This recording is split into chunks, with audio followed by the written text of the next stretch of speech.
네, 안녕하세요. 신박사 이사했습니다. 2022년 6월 21일 신박사의 장 마감 복귀 방송 하도록 하겠습니다. 오늘은 모처럼 좀 시장이 좋았죠. 뭐 완벽하게 막 엄청나게 강세로 위를 뚫었다 뭐 이렇게 표현할 수는 없지만 그래도 시장이 좀 상승세로 또 보여주면서 어쨌든 좋은 모습을 보였습니다. 낙폭이 좀 과대했던 업종 중심으로 좀 강세를 보였는데요. 바이오라든지 게임주들 이런 것들 또 이제 오늘 뭐 LNG선 수주라든지 이런 쪽으로 이제 모멘텀을 발휘하고 있는 뭐 조선 업종 이런 것들이 굉장히 세게 이제 불어닥쳤는데요. 어쨌든 뭐 어제 막판에 파생 어떤 포지션들이 좀 상방으로 좀 잡히던데 오늘 장 초반부터 외국인들이 파생으로 이제 시장을 좀 끌어올리는 형태가 좀 된 것 같고요. 막판은 좀 줄었기 때문에 뭐 아직은 뭐 시장이 우리가 정말 안심하고 야, 좀 이제 바닥 짚었으니까 들어가 보자 뭐 이런 흐름까지는 좀 아닌 것 같습니다.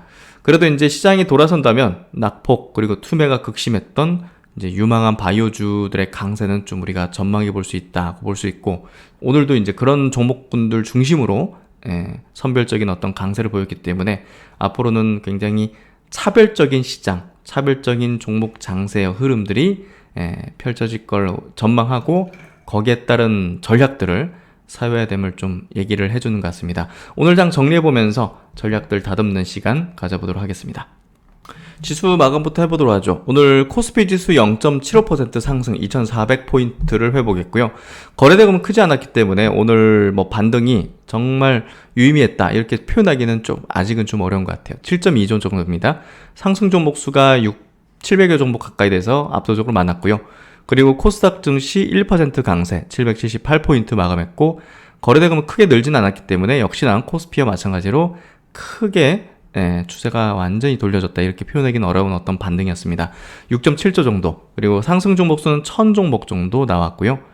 오늘 코스피 시장에서 외국인들이 여전히 순매도 포지션을 계속 가져가고 있어요. 3100억 기관이 5400억 순매수 외국인이 오늘 기관과 동시에 코스닥은 900억대 기관도 500억대 순매수했고요. 선물 쪽은 외국인들이 1700 계약 정도를 순매수했는데 장중에 6천 계약씩 순매수하던 거에서는 좀 줄였네요. 막판에. 그리고 이제 오늘 신용 물량 한번 보죠. 신용 융자 잔고는 좀 최근에 많이 떨어졌습니다. 고점 대비해서 한 1조 6천 7천억 정도 빠졌고 이게 이제 지난 월요일 기준이군요. 그래서 오늘자까지 치면 오늘도 많이 빠졌을 걸로 좀 예상을 해볼 수 있을 것 같고요. 오늘 수급 자체도 외국인 기관 합쳐서 양시장에서 3,600억 정도 순매도 했잖아요. 그래서 반대 매매성 물량들도 상당히 좀 많이 나왔을 걸로 뭐 추정을 좀 해볼 수 있을 것 같아요. 오늘 아시아권 증시는요, 어제는 뭐 미국장은 이제 휴장이었으니까 니케이 증시가 이제 1.8% 반등해주는 흐름 보여줬고 오늘 장중 나스닥 증시가 1% 이상씩 강세를 계속 유지하면서 아시아권 증시도 좋은 모습 보였습니다. 항생, 홍콩 증시 1.5% 강세, 대만이 세게 움직였어요. 2.3% 강세. 그래서 상대적으로 우리나라가 뭐 그렇게 세게는 못 올린 것 같고 상해 증시는 약보합 정도 마감했습니다. 뭐 중요한 건 최근에 이제 원달러 환율이 중요할 수밖에 없죠. 어쨌든 이게 꺾이지 않는다면 외국인의 수급이 들어오는 거는 굉장히 좀 어려울 거라 생각되기 때문에 요게 좀 꺾이는 게 필요한데 주봉으로 보더라도 이전 2020년도의 어떤 고점권역을 넘어서고 있고 지금의 흐름은 좀 구조적으로 경제 체력이 좀 안 좋잖아요. 오늘 6월달 20일까지 이제 수출입 동향이 나왔는데 적자가 좀 심했죠. 그래서 전년비도 많이 떨어졌고 이런 부분들이 경제 체력 자체, 경제 성장률에 대한 어떤 전망을 낮추면서 결국 우리 경제 어떤 건전성이 이제 척도가 지금 환율이잖아요. 올라간다는 거는 이제 안 좋다는 거잖아요, 사실. 그래서 여기에다가 이제 한미 금리 격차가 없다는 부분도 부담 요인이 될 수밖에 없다는 게 지금 외국인 수급이 플러스로 돌려지지 못하는 이제 주요한 어떤 이유라고 보여지고요. 그리고 이제 WTI는 뭐 일단은 뭐 그래도 좀 꺾인 어떤 이제 흐름을 좀 보여주고 있습니다. 지수 체크해 보도록 하죠. 지수 이제 코스피 지수 차트 체크해 보면 이게 장대 음봉이 길어지면 길어질수록 이제 거의 다다르는 투매도 연출될 수 있는 그런 구간대에 들어오는데요.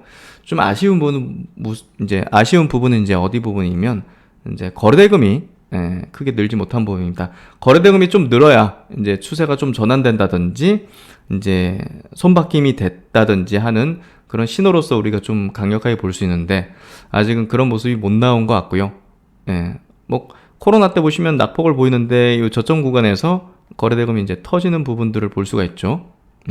이게 이제 손바뀜이 또 이제 상방을 예상한 그런 어떤 수급이 대량으로 유입됐다고 볼 수 있기 때문에 이제 추후 강력한 시세 전환으로의 어떤 흐름을 예상해 볼 수 있는데 아직 그런 어떤 수급들이 안 나타난다는 게 저점인지에 대해서 아직은 확신을 할 수 없는 그런 부분으로 보시면 될 것 같아요. 그래서 거래량을 통해 가지고 거래대금을 통해 가지고 우리가 저점인지 뭐 천장인지를 어느 정도 좀 전망해 볼 수 있다는 부분에서 아직은 그런 신호로서는 좀 없는 것 같습니다. 코스닥도 마찬가지로 거래대금이 지금 뭐 늘어나가지고 강력하게 추세 전환을 노리는 그런 어떤 세력, 어떤 메이저 수급이라든지 이런 것들이 들어온 게 이제 보여지지가 않죠. 그래서 이런 것들이 종합적으로 볼 때 아직은 뭐 전환됐다 이렇게 보긴 어렵고 주봉으로 보더라도 여기까지 열려 있는 상황이긴 하지만 안 갈 수도 있고요. 뭐 그건 알 수 없지만 어쨌든 중장기 이평선을 깨버렸다는 게 좀 아쉬운 부분이죠. 여기서 지지를 강력하게 받아줘야 되는데 수급이 들어오는 게 없는 거죠.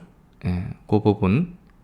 그리고 이제 수급적인 부분에서 최근에 이제 외국인들은 뭐 역시나 전기전자 섹터에서 대체적으로 주로 이제 매도하는 경향을 보이고 있고요. 오늘도 이제 전기전자 섹터에서 주로 매도했고 또 이 저전지 쪽 화학 쪽에서 이제 주로 좀 매도하는 모습들. 코스닥은 좀 순매수인데요. IT 쪽으로 매수세를 좀 높였네요. 제약바이오 쪽으로도 이제 양쪽 기관하고 양쪽에서 좀 순매수하는 경향을 좀 보였던 것 같고 시총 상위주들 한번 볼게요. 시총 상위주들 쪽에서는 삼성전자 하이닉스는 뭐 큰 변동은 없는 것 같고 오늘 삼성 SDI 네이버가 2%대 강세 크래프트 오늘 게임주가 좋았잖아요. 카카오 게임즈가 또 신작이 또 좋은 성과를 내면서 10% 어제 급락을 되돌리잖아요. 그래서 어제 좀 과도하게 좀 빠진 것 같은데 요 기반으로 오늘은 웨이메이드 포함해서 게임주들 또 이제 바이오 낙폭이 과대했던 바이오들 알테오젠 뭐 거의 뭐 지수랑 다르게 움직이죠.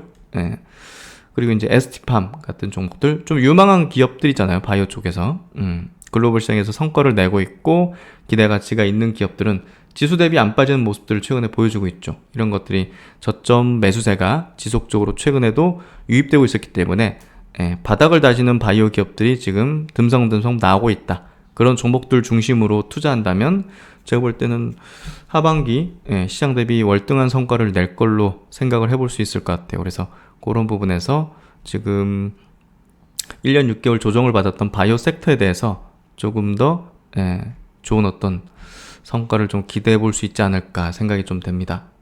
그리고 이제 조선업종 한번 종목들 한번 체킹해 볼게요. 지금 조선업종의 이제 주가 궤적 추세 자체가 사실 가장 좋습니다. 그래서 중국의 경기 부양과 지금 LNG선의 수급 구도, 원자재 가격들, 뭐 가스나 원유의 어떤 운반선에서 우리나라가 강점을 보이는 부분들을 종합해서 본다면 지금 인플레 환경에서 조선주가 상당한 수혜를 누릴 가능성이 높아지고 있다는 게 가장 이쪽에 대한 시세를 올려주고 있는 그런 흐름으로 좀 잡혀지고 있는 것 같고요. 그만큼 이제 이런 기업들이 수급 구도도 지금 외국인과 현대미포 조선입니다. 외국인 기관의 수급이 가장 좋은 어떤 형태. 현대중공업도 기관들 여기서 계속 쓸어담네요. 추세가 지금 정배열 초기라든지 정배열 흐름으로 가잖아요. 대우조선해양도 오늘 9%, 기관들 수급들이 삼성중공업도 기관의 수급이 최근에 붙으면서 시장 대비 방어적인 어떤 흐름들을 계속 보여주고 있습니다. 삼성 엔지니어링은 조선주는 아니죠. 어쨌든 조선 업종에 관련된 기업들 그리고 이제 조선 기자재 업체들 있잖아요. 대표적으로 LNG 관련된 이제 성 관련된 기업들, 동성 화인텍이라든지 한국 카본이라든지 추세 자체가 정배열로 만들어지고 있는 형태들, HSD 엔진도 마찬가지죠. 세진중공업, 요 이제 풍력으로도 연결되어 있고 SX 엔진, 화인베스트 요거는 이제 좀 아닌 것 같은데요. 어쨌든 요런 쪽, 하이로 코리아. 예전에 이제 이런 기업들이 정말 조선 기저접체로서 엄청난 주가 상승을 누리던 때가 10 몇 년 전이네요. 2007년도. 그런 기업들. 동성화이땡 한국카본 정도가 가장 퍼포먼스가 좋을 수 있는 그런 기술과 이제 펀더멘털을 갖고 있는 기업으로 판단해 볼 수 있을 것 같습니다. 그래서 외국인과 기관의 동시 순매수 종목들 보면 조선주가 많네요. 삼성중공업, 현대미포조선, 한국조선해양 이런 기업들이 좀 포진돼 있고, 하이브도 좀 저점 매수가 들어오는 것 같은데 이건 워낙 이제 망가져가지고 차트가. 일단 코스닥 넘어가면 알테오젠, 오늘 바이오가 완전 득세했네요. 알테오젠, 현대바이오, 오스템 임플란트, 시젠, HK이노엔, 차백신 연구소, SD팜, 클래시스, 메지온 이렇게 해서 컴투스, 게임주도 이제 좀 있긴 하지만 어쨌든 바이오주가 오늘 완전히 장악을 하는 그런 어떤 증시였던 패턴이었고요. 종목은 여기까지 보도록 하겠습니다. 오늘 이슈 첫 번째로 바이오 쪽 리포트 하나 보도록 하죠. 최근에 이제 신한금투에서 나온 산업 리포트인데요. 제약바이오 비중 확대 유지를 하면서 하반기 이제 플랫폼 기술에 주목을 해보자 해서 탑픽 종목도 이제 플랫폼 기술을 갖고 있는 기업에 대해서 이제 짚어보고 있는데요. 요약된 자료 한번 볼게요. 내용이 기니까요. 일단은 그 작년 이후로 이제 바이오텍, 이제 순수 이제 바이오 신약 개발하는 어떤 기업들의 어떤 주가 부진이 뭐 지금까지 계속 1년 6개월째 이어지고 있습니다.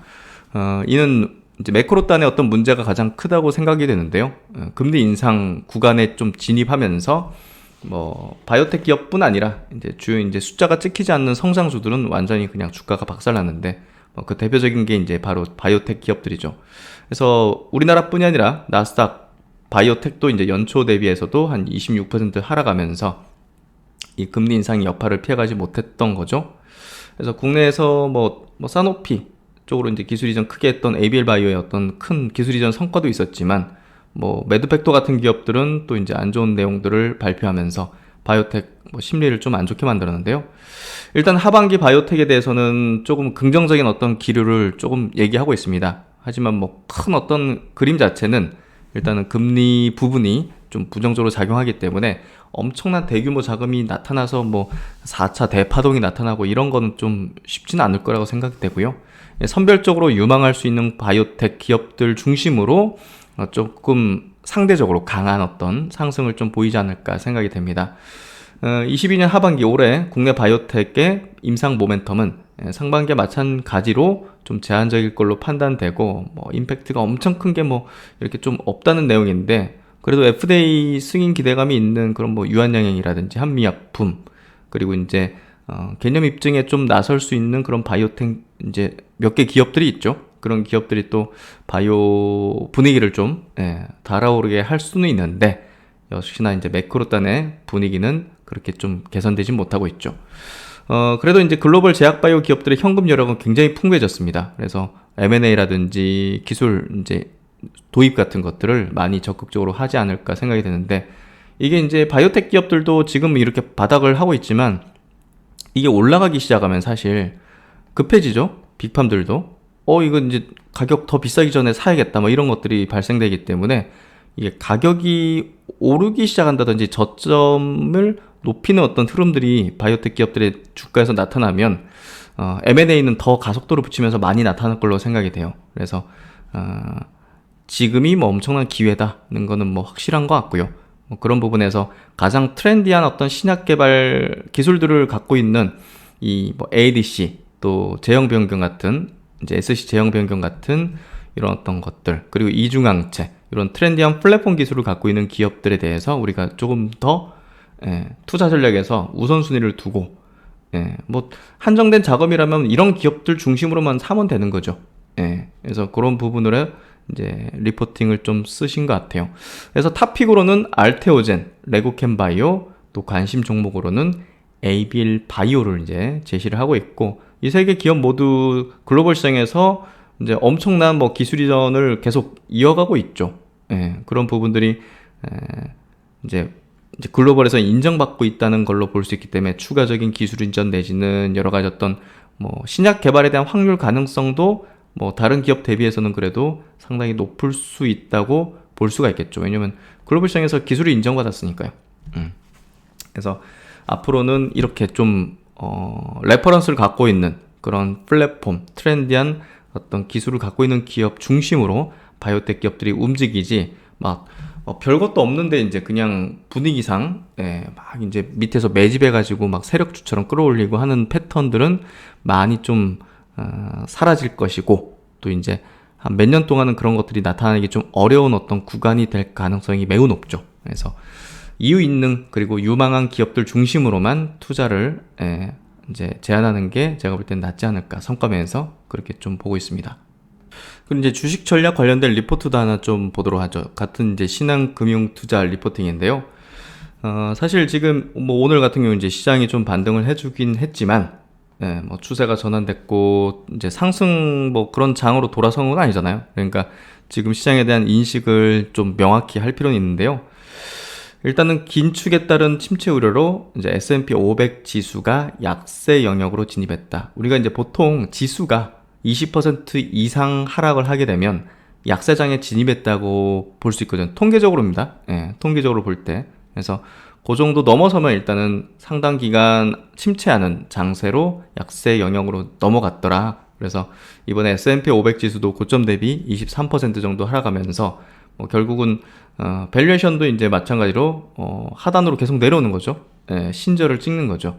이제 12개월 선행퍼도 16배를 하회, 장기 평균선 아래에서 이제 머무는 어떤 흐름들, 침체로 가니까 이게 뭐 당연히 이제 실적도 낮아질 거 아니겠습니까? 그래서 이번 7월 초 또 2분기 실적에 대한 부분들이 발표되는 기업들 중심으로 또 이제 주가 하락의 가능성이 있기 때문에 결국은 그런 것들을 이제 염두에 둔다면 약세장의 흐름은 여전히 좀 이어질 것이다고 볼 수 있는 거죠. 그래서 아직 강력한 어떤 추세 반전의 어떤 흐름들이라든지 그런 모습이 나온 건 아니기 때문에 너무 막 공격적으로 자금을 집행한다든지 들어가려는 액션은 조금 주의가 필요하다는 생각이 좀 듭니다. S&P 500 같은 경우는 이제 1950년 이후 12차례 정도 약세장이 진입했는데, 이때 고점 대비 20% 낙폭이 약세장의 기준 정도 됐다. 2년 내 침체를 예견하거나 침체 국면이었던 사례는 9차례. S&P 500 고점 대비 20% 이상 하락한 이후 대체적으로 추가 낙폭을 키우기보다는 횡보를 했다는 거죠. 평균적으로 볼 때. 그래서 이 정도 선에서는 좀 횡보할 어떤 확률도 있다. 이 정도로 좀 얘기를 하고 싶은 것 같고. 그래서 지금은 어느 정도 지금 침체 국면이 뭐 바로 V자로 이렇게 뭐 이렇게 돌아설 수 있는 그런 장은 아니니까요. 조금 더 지금 같은 흐름 속에서 수익률을 좀 높이려면 적극적인 리밸런싱이 필요하다는 주장을 하는 거고요.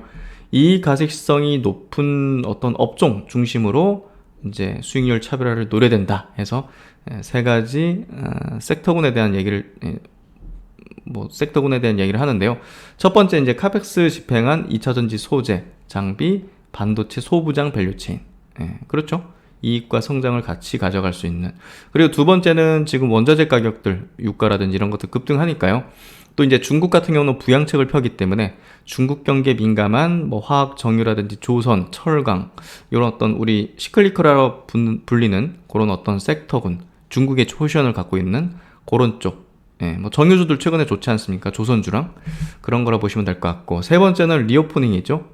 리오프닝 관점에서 우리가 이제 그 준내구재, 비구내구재, 이제 내구재라는 게 우리가 오래 쓰는 그런 제품이잖아요. 오래 쓰는 게 대표적인 게 차 같은 거, 뭐 부동산, 가전제품, 뭐 이런 것들 볼 수 있죠.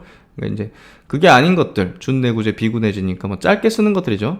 뭐 옷 같은 거 볼 수 있겠죠.